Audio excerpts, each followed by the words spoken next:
Teacher Elena, ano po ang inyong kwento? Concerned po ako sa aking student. Si Micaela. Yes po. Kasi yung bata po is pinaaral ko po sa akin na wala pong bayad. Yung kanyang registration fee, monthly fee, sabi ko, free na, wala na kayong bayaran kasi nakikita ko po yung sitwasyon ng kanilang buhay. Sabi ko kasi sa kanila, para matuto yung bata, paaralin nyo. Ang sagot sa akin, wala daw po birth certificate yung bata. So sabi ko sa kanya, sige lang, okay lang, paaralin mo na lang sa akin to follow yung birth certificate. Ngayon, yung ibabayad mo sa akin, yun yung ilalakad mo sa birth certificate. Huwag ka na magbayad. Magkano dapat ang ibabayad ng bata? Monthly fee is 50 pesos. So, pumapatak po ng 500 a year. Hindi ko na po sila siningil that time. Para sabi ko, na malakad ba yung birth certificate? Pero, siguro 3 to 4 months, pinatigil nila yung bata. Tinanong ko siya, bakit mo pinatigil?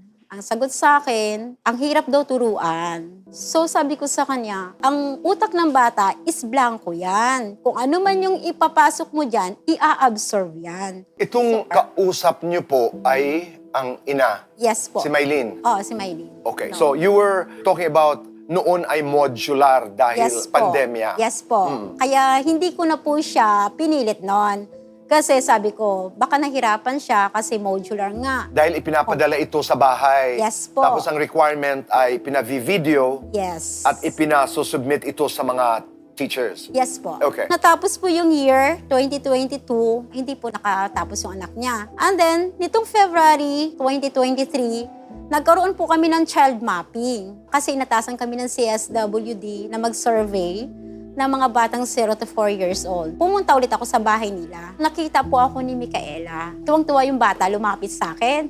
Tapos, tinanong ko yung bata. Sabi ko, Micaela, gusto mo bang mag-aral? Nakita ko dun yung galak sa bata. Then, lumingon siya sa mama niya. Paglingon niya sa mama niya, ang sabi ng mama niya, pwede pa ba, te? Sabi ko, oo naman, may 5 months pa. Napapasukin yung bata. Okay lang, sabi ko, sige, papasukin mo siya. Sabi ko, ililibre ko siya ulit. Sa madaling salita po, pinapasok na yung bata. Ang bata, tuwang-tuwa. At saka, nakikita ko sa bata na talagang pursigido. Eager to know siya. And then, may GC po kami para sa performance at saka sa mga announcement. Nag-chat yung mama. Sabi niya, hindi ko muna papapasukin si Micaela ngayon. Sabi ko, bakit? Kasi hindi pa kami nakakain mula pa kagabi. Maghahanap pa kami ng pagkain ngayon. Kasi hindi naman daw niya po pwedeng papasukin yung bata na hindi nakakain. Ang ginawa ko po, kinuhanan ko sila ng bigas sa tindahan at saka ng ulam. Dinalhan ko po sila sa bahay nila. Sabi ko, ayan, may pagkain na. Pwede mo na siya sigurong papasukin. Ngayon sabi ko, kung walang baon yung bata, ako nang bahala sa recess.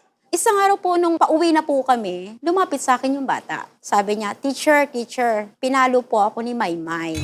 Maymay ang tawag niya sa kanyang nanay. Maymay po ang tawag niya sa mama niya, and then Sam po ang tawag niya sa papa niya. So, sabi ko, sige, kausapin ko si mama mo. Sabi ko, nagsumbong yung anak mo sa akin. Pinalo mo daw siya. Sabi niya, paano? Sabi niya, ang kulit-kulit kasi, mga pasaway daw, matitigas ang ulo. Sabi ko, May, sabi ko, mga bata yan. Sabi niya, dinidisiplina niya lang naman daw. Sabi ko, hindi ganyan ang pagdisiplina sa bata. Kausapin mo. Sabi ko, May, pag nagsumbong ulit yan mamaya sa akin, wala na akong magagawa, ipapavowsy kita. Kasi, kumbaga, Tito Boy, ako kasi, bilang isang daycare teacher at nagsumbong sa akin yung bata, obligasyon ko po na protektahan yung aking estudyante. Karapatan ng bata. Yes, karapatan ng bata. So, ang sabi niya sa akin, di para hindi magsumbong, patitigilin ko na yan. Which is dun po sumama yung loob ko. Sabi ko, patitigilin mo yan, May. Lahat na binigay ko na sa inyo. Nilibre ko na yung bata. Ititigil mo pa? Hindi mo ba alam ng karapatan ng bata, kako, ang makapag-aral? So, para siyang nagalit sa akin. Nagme-message ako dun sa GC, bigla po siyang umalis nang walang paalam. So it means talagang tutuhanin niya na hindi papasukin yung bata. Pinuntahan ko po sa bahay niya. Tinanong ko siya, sabi ko, ano ang dahilan? Bakit ka umalis? Ngayon sabi ko, kung patitigilin mo ka ako si Micaela sa pag-aaral, mapipilitan talaga akong ipapavowsy ka. Kasi tinatanggalan mo yung bata ng karapatang makapag-aral. Sabi ko sa kanya. Ang lumabas pa po, parang ako pa yung masama.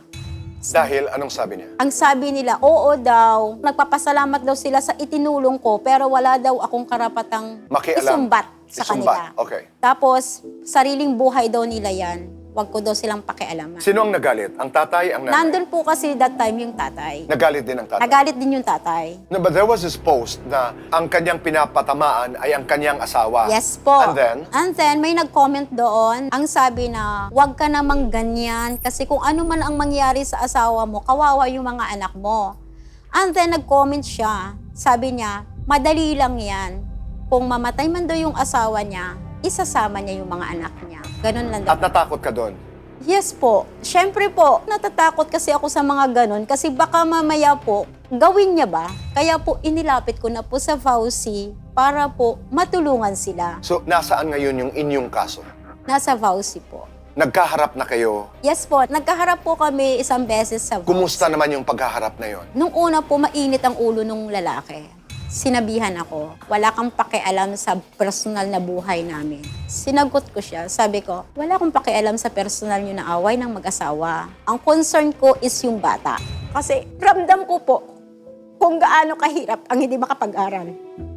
Kasi ganun po ako dati.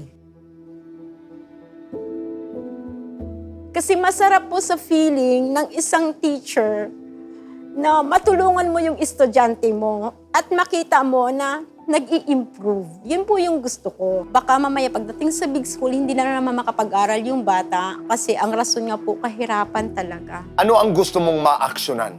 Ang gusto ko po sana ay matulungan sila na magkaroon ng birth certificate kasi sa totoo lang po, 3 anak niya wala pang birth certificate. At saka sana po magkaroon sila ng yung mapagkakitaan at para matulungan yung batang makapag-aral. Teacher Elena, maraming salamat. Thank you din po at pinakinggan niyo yung aking hilaing. Thank you.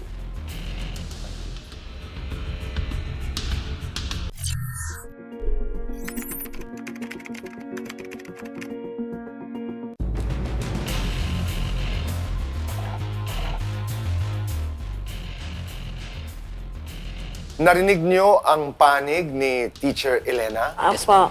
Ano ang inyong reaksyon? Naintindihan ko naman po yung sinabi niya sa amin.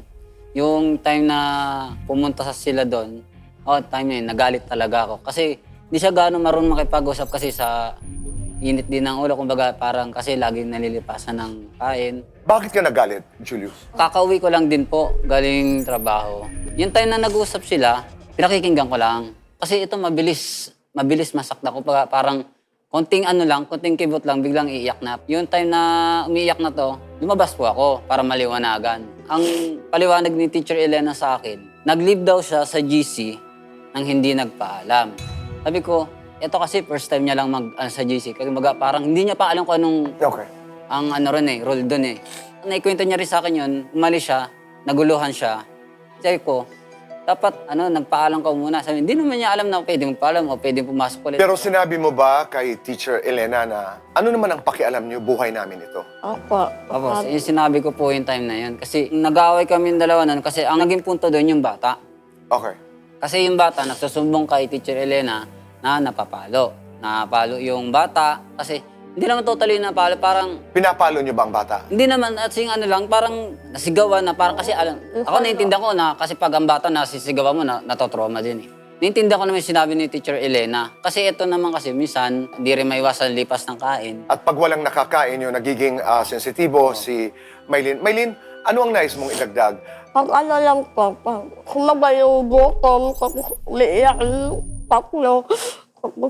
Gutom ko lang ako, nakapalo ko yung panganay ko. Kasi po nagpapagbibi pa po ako eh. Pero kung masusunod ka, gusto mo talaga mag-aral ang bata. Ayun po, gusto ko po.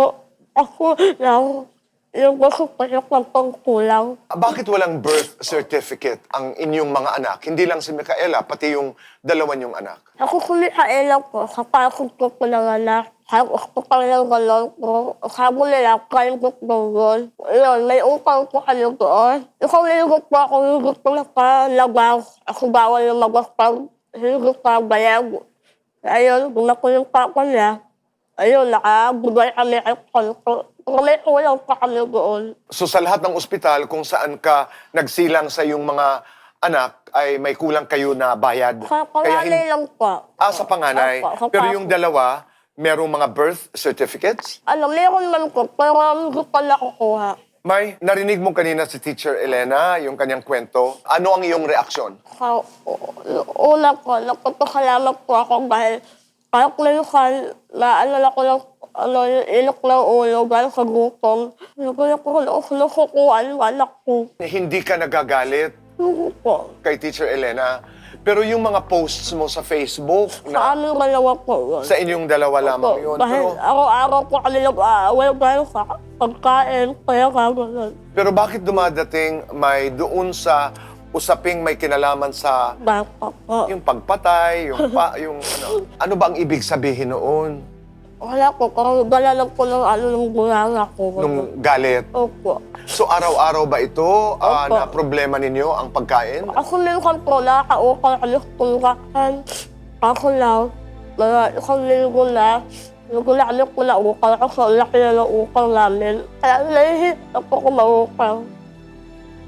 Pero bakit hindi nyo pinagpatuloy si Micaela na mag-aral? Noong una po, noong una, anak niya sa amin, parang liisip po may nag-aaral, siyempre mag-ano ka ng pagkain, umaga, gano'n.